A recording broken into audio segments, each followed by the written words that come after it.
Keluarga besar Pondok Pesantren Al-Islami Nurul Anwar, Ambarawa Darat, insyaallah hari Ahad tanggal 21 September 2025, yakni hari Ahad akan datang, akan mengadakan peringatan Maulid Nabi besar Muhammad sallallahu alaihi wasallam.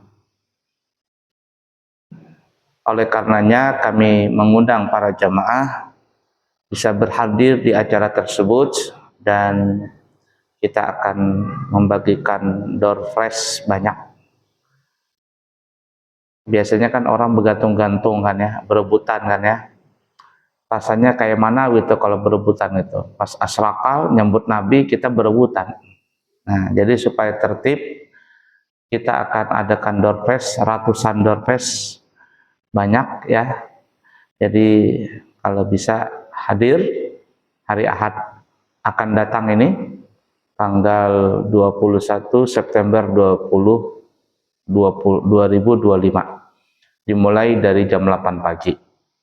Penceramah dari Ketua NU Semboja Barat dan dari Wakil Syuriah NU di Balikpapan Timur. Ya, diundang secara umum. Baik, untuk mempersingkat waktu, mari kita lanjut pelajaran kita sampai mana? Sholat duha sudah? Sudah. Lanjut sekarang?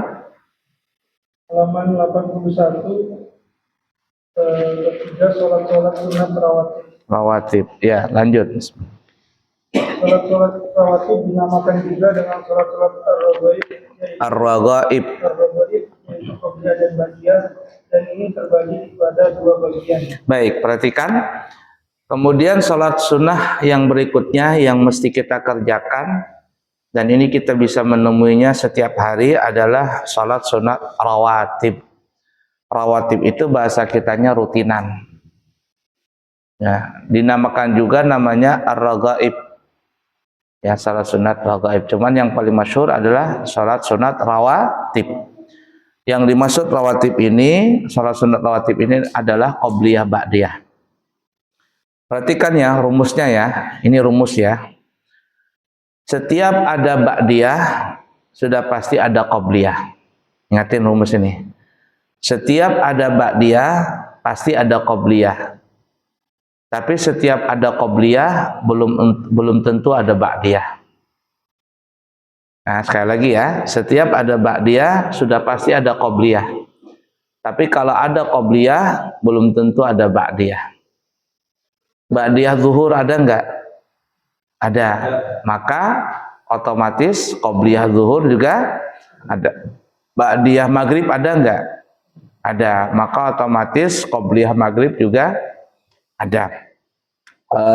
Ba'diyah isya ada enggak? Ada.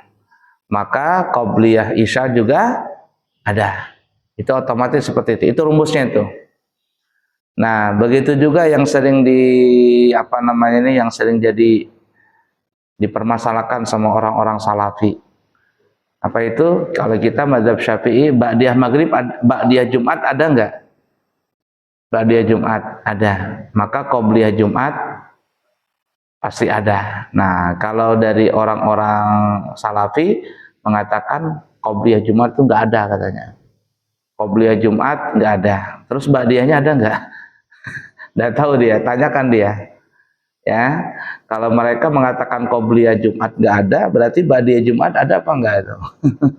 Padahal rumusnya apa tadi ya? Setiap ada ba'diyah pasti ada qobliyah. Nah, jadi seperti itu tuh. Nah, jadi kita bicara mazhab Syafi'i, ba'diyah Jumat ada, maka qobliyah Jumat juga ada. Itu otomatis begitu ada. Nah, kemudian kalau ba'diyah enggak ada, kalau qobliyah ada, belum tentu ada ba'diyah. Qobliyah subuh ada enggak? Ada. Ba'diyah subuh? Enggak ada. Qobliyah asar ada enggak? Ada. Ba'diyah asar? Enggak ada. Nah, itu yang kita rumus tadi. Setiap ada qobliyah, belum tentu ada ba'diyah. Nah, kemudian kata ulama, karena tidak ada ba'diyah di dua sholat ini, yakni sholat subuh dan sholat asar itu tidak ada ba'diyahnya, maka sebenarnya sebaiknya sholatnya itu bukan qobliyah subuh. Niatnya itu bukan qobliyah subuh, tapi niatnya adalah sholat sunat fajar, dan itu yang paling benar. Walaupun nggak salah juga sih kalau ada orang mengatakan qobliyah subuh. Qobliyah subuh katanya, ya nggak salah juga. Arti nggak salah tuh ya ada pahalanya. Cuman kalau kita istilah nama yang benar itu apa ya? Sholat sunat fajar. Rakaatanil fajr khairum minad dunya wa ma fiha. Disebutkan dalam riwayat seperti itu. 2 rakaat fajar itu lebih baik daripada dunia dan segala isinya. Nah, itu jadi namanya bukan qobliyah subuh sebenarnya, tapi namanya adalah salat sunat fajar. Ada orang salah kaprah, tapi sekarang nggak ada lagi. Dulu ada ustadznya, mungkin ada 20 tahun yang lalu lah. 20 tahun yang lalu saya banyak mendapati orang-orang di Balikpapan mengatakan begini, kalau qobliyah fajar, kalau salat sunat fajar itu dikerjakan sebelum adzan subuh katanya, dan kalau qobliyah subuh dikerjakan setelah adzan subuh, katanya begitu tuh. Kata saya, dari mana ustadznya ini? Ustadznya siapa yang ngajarin ini? Oh, itu 20 tahun yang lalu. Nah, tapi sekarang kalau sudah meninggal, ustadznya sudah 20 tahun yang lalu sudah meninggal, saya nggak pernah lagi dengar berita itu. Nah, dulu kalau ketemu pengajian-pengajian ibu-ibu, kalau qobliyah, kalau salat sunat fajar katanya dikerjakan sebelum adzan. Kalau qobliyah subuh dikerjakan sesudah adzan, sebelum salat subuh. Enggak seperti itu. Ya qobliyah subuh itu yaitu yang namanya salat sunat fajar, hanya sekali saja. Dikerjakan hanya sekali, yakni 2 rakaat setelah adzan subuh dan sebelum salat subuh. Namanya salat sunat fajar, bukan qobliyah subuh. Tapi kalau ada orang yang niat qobliyah subuh, ya ala kulli hal boleh-boleh aja lah ya. Sama juga begini ya, namanya Borneo katanya, Pulau Borneo. Zaman dulu namanya Pulau Borneo. Sekarang orang nyebut apa? Kalimantan kan? Jadi kalau ada orang mengatakan Pulau Borneo, mungkin anak-anak sekarang nggak tahu tuh apa namanya Pulau Borneo itu. Ya, yang ada kita sekarang namanya Pulau Kalimantan. Nah, jadi kalau ada orang mengatakan Pulau Borneo, nggak salah juga. Tapi sekarang sebenarnya adalah namanya Pulau Kalimantan. Itu yang paling pas. Ya, paling pas. Nah, sama dengan tadi itu tuh. Qobliyah subuh yang sebenarnya itu adalah salat sunat fajar. Nah, begitu juga salat sunat qobliyah asar. Karena salat qobliyah asar, karena salat fardu asar itu tidak ada ba'diyahnya, maka sebenarnya sebaiknya, maksudnya itu bukan qobliyah asar disebut. Cukup menyebutnya salat sunatul asar gitu aja. Salat sunat asar gitu aja. Salat sunat asar. Jadi aku salat sunat asar 4 rakaat umpama, selesai. Loh, kenapa tidak pakai qobliyah? Karena jawabannya nggak ada jodohnya, nggak ada ba'diyahnya. Paham nggak maksudnya ini? Nah, tapi kalau ada orang salat qobliyah asar katanya, ya enggak salah juga sih. Cuman kalau namanya yang paling pas itu adalah salat sunat asar saja. Tidak disambung dengan tidak dinamain qobliyah. Alasannya karena tidak ada ba'diyahnya. Udah dipaham kira-kira dulu nih? Nah, ingatin rumusnya ya, setiap ada ba'diyah pasti ada qobliyah, tapi kalau ada qobliyah belum tentu ada ba'diyah. Termasuk Jumat tuh, ba'diyah Jumat ada, qobliyah Jumat juga ada. Jadi kalau ada orang salafi mempermasalahkan qobliyah Jumat, ya sudahlah, itu sampean yang punya dalil, terserah. Ya, sampean punya dalil, kita juga punya dalil kok. Ya, ala kulli hal seperti itu. Baik, jadi qobliyah ba'diyah ini disebut namanya rawatib. Nama lain daripada rawatib adalah ragaib. Ragaib, cuman hampir rata-rata banyak yang nggak tahu nama lain daripada rawatib itu namanya ragaib. Salat sunat raghaib katanya. Yang benar adalah, maksudnya yang masyhur adalah rawatib tadi. Rawatib itu artinya rutinan. Baik, lanjut. Satu, sholat sunat rawatib muakkad dinamakan seperti demikian karena Rasulullah SAW selalu mengerjakan dan tidak pernah meninggalkannya, baik beliau dalam keadaan sedang tidak musafir ataupun beliau sedang dalam keadaan musafir. Baik, perhatikan ini. Salat sunat rawatib ini, kata ulama secara garis besar terbagi menjadi dua. Yang pertama salat sunat rawatib muakkad. Dan yang kedua salat sunat rawatib ghaira muakkad. Arti muakkad itu adalah salat sunat rawatib yang mesti. Artinya yang sangat ditekankan untuk dilakukan. Kenapa? Karena salat sunat rawatib muakkad ini Nabi selalu mengerjakannya. Baik dalam keadaan musafir, terlebih-lebih tidak musafir. Jadi dalam kondisi apapun Nabi selalu mengerjakannya. Makanya disebut muakkad. Kalau muakkad itu hampir mendekati wajib sudah.